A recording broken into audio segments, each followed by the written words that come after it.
Hello everybody out there, this is Chuck Taylor with the Taylor Shop, doing another vlog. This time we're going to talk about a subject that's near and dear to most of our hearts if you've been in the property preservation industry for any length of time, and that's chargebacks. Everybody's got one, nobody wants them, but it's just a fact of life. These things can happen. Ideally, we don't want them to happen. So obviously, we all know what a chargeback is, so I won't bore you guys with the horrible details of what it actually is. I will go over real briefly the cause. What can cause a chargeback? Well, inadequate damage reporting. If you don't report damages correctly, if you don't report them, with as much detail and cause as possible, that could potentially cause a chargeback. Misbids on property preservation issues. If you don't bid issues that are preservation issues, that could potentially cause a chargeback. A big one is inadequate work completion photos. Say you get a bid approval and you don't provide all the proper before and after photos to show that work was actually completed. You can get a chargeback. Hell, in that respect, you can get what they call a HUD demand letter, which can happen 5 years down the road. And they might come back to you, your client may come back to you and say the HUD found this work insufficient many years later. That can be an issue. Missing receipts, pool covers, extermination, third-party approvals. If you bid a third party work that was completed at a flat rate and you need a receipt to justify it, you need to make sure you submit those, because without so, it could potentially cause a chargeback. Not reporting new property preservation issues on a work per bid or subsequent orders. That's obvious. If you go to a property, you get a bid approval, and you go complete that bid approval, but now there's new issues present. Maybe they're exterior issues or somebody broke in. If you don't report these issues, then you're setting yourself up for a potential chargeback, because if another contractor reports them and you didn't catch them, well, yeah, you're going to be held liable for that. So these are, just a few, and pretty much the most common reasons you could potentially get a chargeback. Again, nobody wants to get them, but it's just a fact of life. Any client will be quick to, charge you back for work they found insufficient, stuff that you just didn't report, or maybe stuff you didn't report accurately. Either way, you want to avoid a chargeback at all costs, or the potential of getting one, because it cuts into your revenue, but it also makes you look pretty bad to your clients. And then the fact of the matter is, they have to question whether or not you're able to go to a property and check it for convey. That can be an issue, and you don't want to have that happen.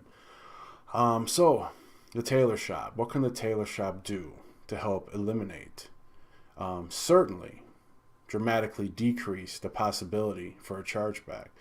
The Taylor Shop has many ways to go about making sure that chargebacks don't happen.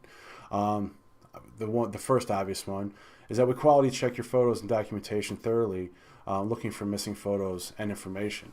So basically, we maintain the highest quality control standards in this industry when we process work orders. So it kind of goes without saying, although I will say it, that myself and all the other people here that process orders they have eagle eyes, and they're going to catch issues.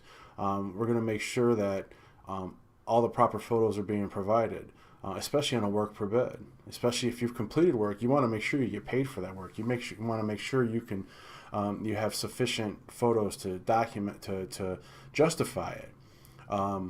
Unfortunately, getting enough before photos is very important, just as important as the after photos. However, if you miss after photos, you can go back and get more after photos. Unfortunately, once the befores have been taken and items have been removed or situations have been repaired, it's a little more difficult. But nonetheless, you want to make sure you're providing those all, and we will catch those issues and let you know. We will submit bids based on the issues found in photos that might not have been reported on documentation. What that means is when we're going through photos, if we see issues, preservation issues that can't be bid, we're going to submit a bid for them. We're going to formulate a bid and make sure that stuff was caught. We save contractors tens of thousands of dollars, if not hundreds of thousands of dollars a year in potential misbids and chargebacks, potential chargebacks, because of the issues that we catch in photos that just simply wasn't documented. So that's kind of big. However, we will notify you if there are missing photos. If there's something missing that we just cannot submit it without the photos. In most situations, it's going to be a work per bid. We'll have to notify you to obtain those photos, because we do not want to submit the order without those photos justifying the work that was completed. One issue, though, is damage. If damage is found in the photos and there's no mention of it on the documentation, in that scenario, we will send the order back. And this is generally the major issue that we will send orders back, is that if we do see damage and it wasn't documented, we'll send an order back for clarification, because we want to make sure that your contractors, your subs, your crews are providing the details necessary to not only report that damage, but to formulate a bid to potentially, deal with it, whether it's mold, water damage, roof, whatever. One of the many things you'll hear me say, probably repetitively, is that this is not an assumption business. So we're not going to make assumptions as to what's going on at a property. It's imperative that proper photos and documentation are provided. It's very important that the details, dimension, and cause, especially for damage, is reported, so that we can accurately and efficiently, obviously, process the order. But we're not going to force an order through because it's missing, critical information pertaining to a damage that we saw in a photo. Again, not myself or any of my workers here are going to, assume as to what's going on at that property. You can have a 2-story house have water stains on a ceiling, and I'm looking at a photo, but I don't know, if it's a first floor or second floor. If it's a first floor, most likely it was a plumbing issue. Could be active, could be a previous issue. If it's the second floor ceiling, most likely it's a roof issue. Could be active, could be previous. Again, we're not going to make the assumption. That's where details, dimension, and cause and reporting is important. And again, without reporting this stuff accurately and correctly, this is where you could potentially get a chargeback.